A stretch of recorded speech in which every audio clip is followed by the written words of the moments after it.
Hoy, el tema que vamos a ver hoy es fijación de pequeños ligandos a macromoléculas.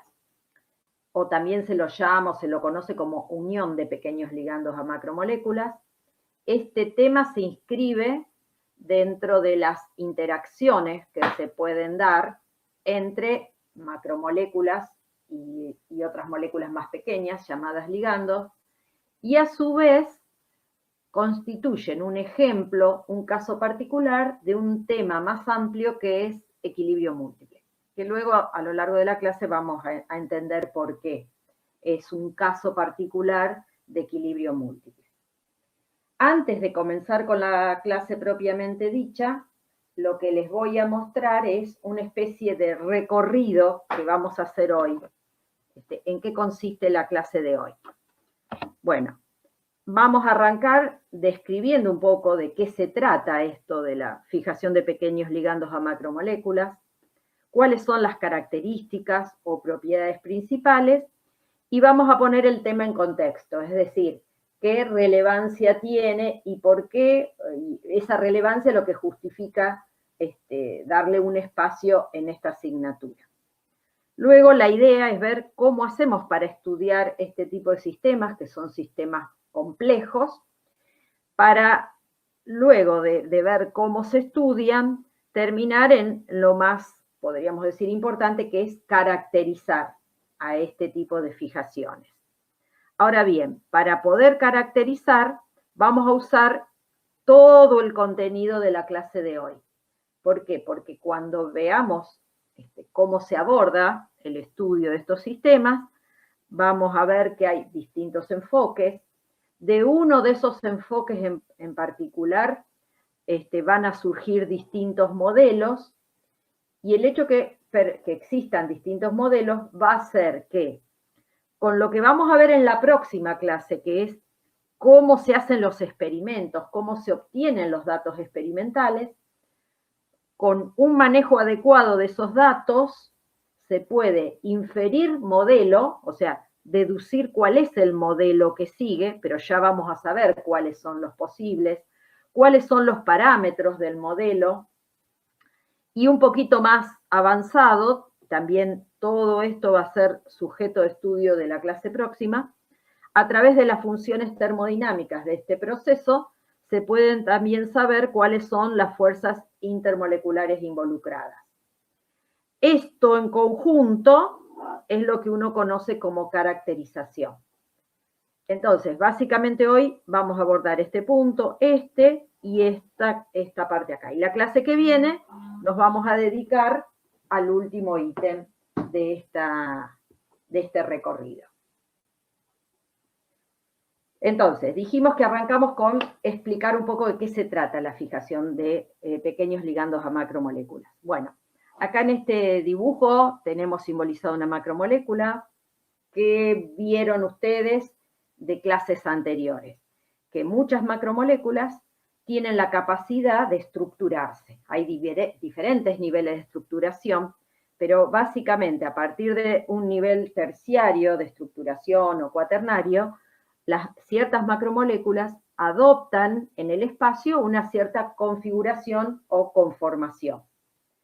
Como producto de esa conformación o configuración, a nivel de superficie se generan algunos huecos, hoyos, que normalmente o en este tema los conocemos con el nombre de sitios, que tienen una cierta configuración espacial. O sea, en ese hueco hay ciertos residuos, si se trata de una proteína, ciertos residuos aminoacídicos que le dan a ese hoyo, a ese sitio, ciertas características de hidrofobicidad, hidrofilicidad, y eso hace que esos sitios tengan capacidad de unir, de interaccionar con otras moléculas mucho más pequeñas a las que llamamos ligandos.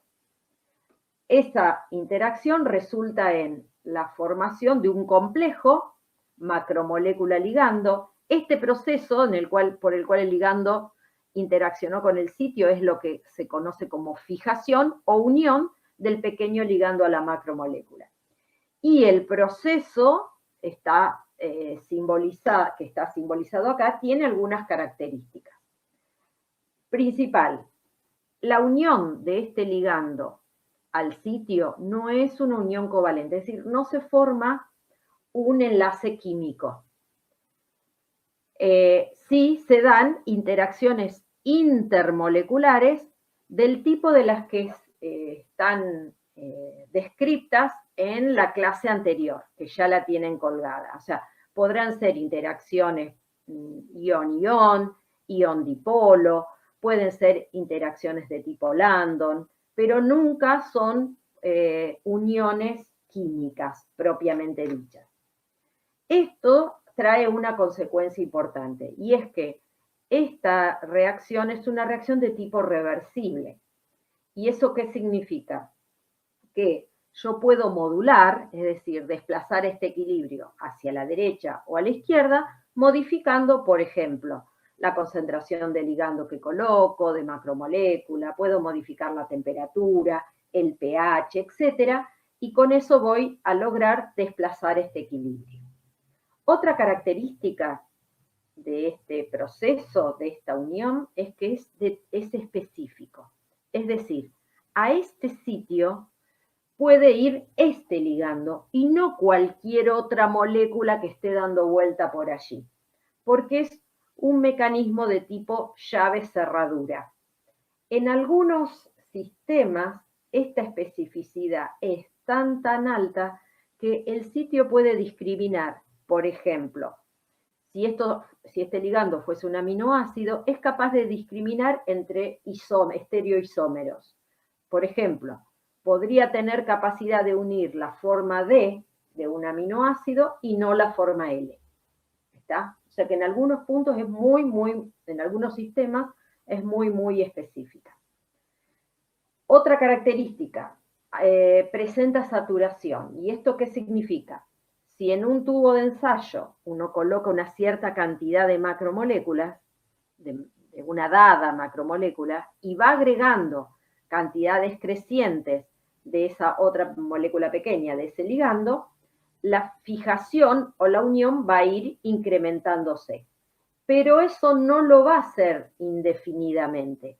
Va a llegar un momento en que, o a partir de una cierta concentración de ligando, que por más que yo agregue ligando, no va a aumentar la fijación, no se van a seguir uniendo. Y yo en esto les pregunto, ¿por qué les parece que ocurre esa saturación? ¿Por qué a partir de cierta concentración de ligando, este ya no se une más? Porque ya no hay más sitios. Porque ya no hay más sitios, o sea, hay una cantidad limitada de sitios que va a depender de la cantidad de sitios que tenga cada macromolécula y de la concentración inicial que yo puse de macromolécula en mi sistema. Entonces, si yo sigo agregando ligando, cuando ya todos los sitios estén ocupados, no se va a unir más. Entonces se va a dar el fenómeno de saturación.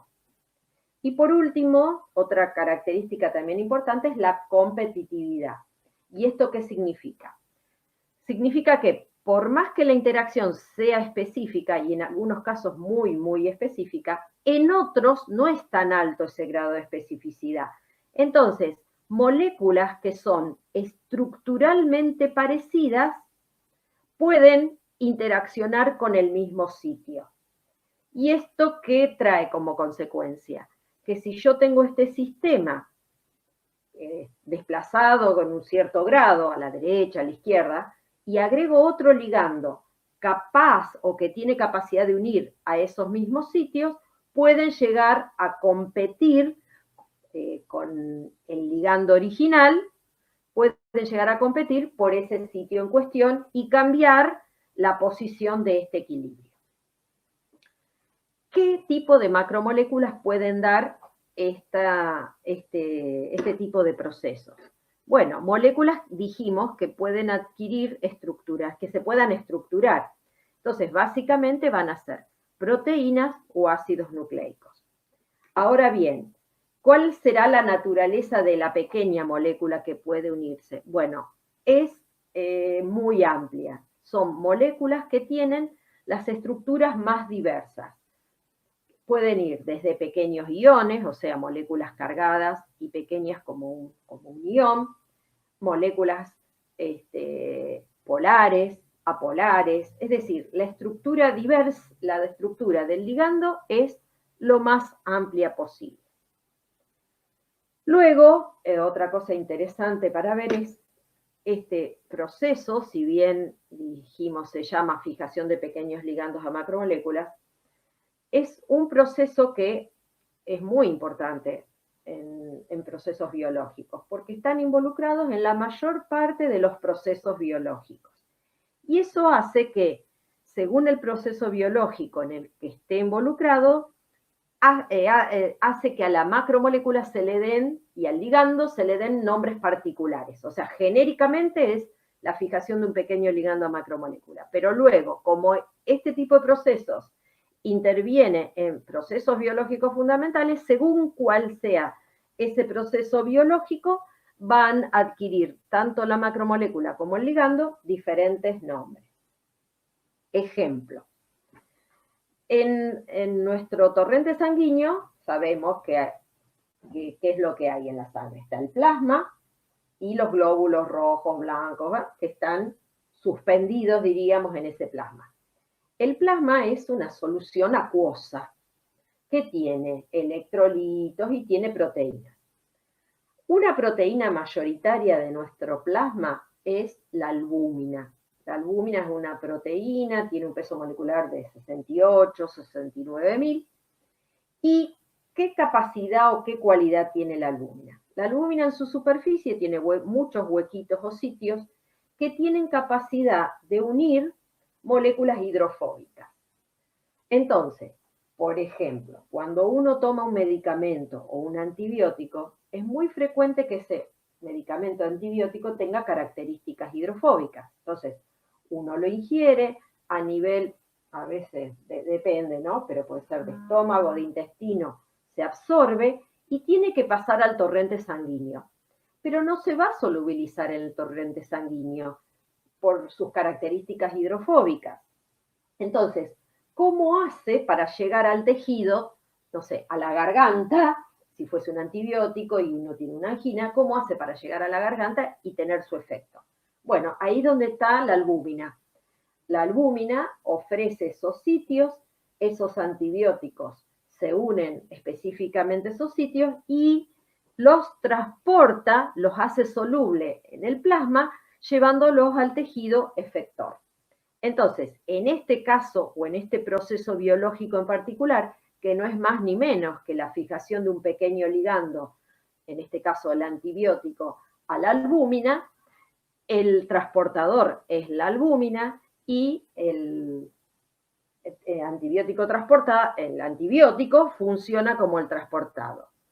Existe otro sistema transportador-transportado también muy famoso. Si yo les digo hemoglobina, ¿qué piensan ustedes? ¿Qué hace la hemoglobina? Transporte de oxígeno. Entonces, ahí tenemos otra fijación de pequeño ligando a macromolécula, donde una proteína como la hemoglobina es la encargada de transportar el oxígeno desde los pulmones hacia los tejidos para que todos puedan realizar su respectivo metabolismo. Otro tipo de sistema es el que se da con las diferentes glándulas de nuestros organismos. Esas glándulas segregan pequeñas moléculas, generalmente hidrofóbicas, que son las hormonas. Y esas hormonas causan efecto normalmente en otros órganos, hasta en otras glándulas pueden causar el efecto. Entonces, ahí se da un mecanismo en esos tejidos que reciben la hormona o en esas otras glándulas que tienen células que reciben la hormona, donde la proteína, generalmente es una proteína que recibe la hormona, está a nivel de una membrana. Entonces ahí se da una interacción receptor-hormona. Ejemplo, la hipófisis genera la hormona, la TSH. Esa hormona va al torrente sanguíneo y es recibida en un receptor que tiene la tiroides, ahí interacciona y esa interacción genera reacciones que básicamente, esas reacciones lo que le dicen a la tiroides es fabricar T4. Fabrica T4 porque el organismo le hace falta T4. Esa interacción entre ese pequeño ligando a la hormona y el receptor de la glándula tiroides es una interacción receptor-hormona.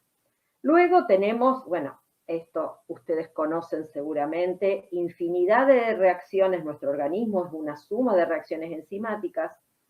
La enzima también es una proteína, es un catalizador biológico. Y en la catálisis que realiza la enzima sobre un dado sustrato, normalmente hay una primera etapa donde ese sustrato se une a un sitio, al sitio activo, generalmente, de esa enzima. Acá también se da una interacción o una fijación pequeño ligando macromolécula. Bueno, ahora están de moda anticuerpo-antígeno.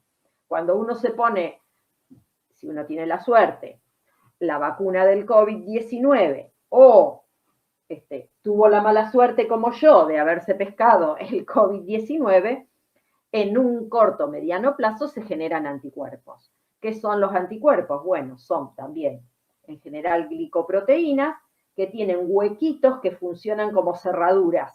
Cerraduras que cuando ingresa el COVID, que es el que tiene la llave, que tiene la famosa proteína espiga, entonces esos anticuerpos que uno tiene en circulación, ya sea por haber tenido la enfermedad o por haberse vacunado, reconocen específicamente al antígeno, lo unen por este tipo de interacción y dan complejos antígeno-anticuerpos.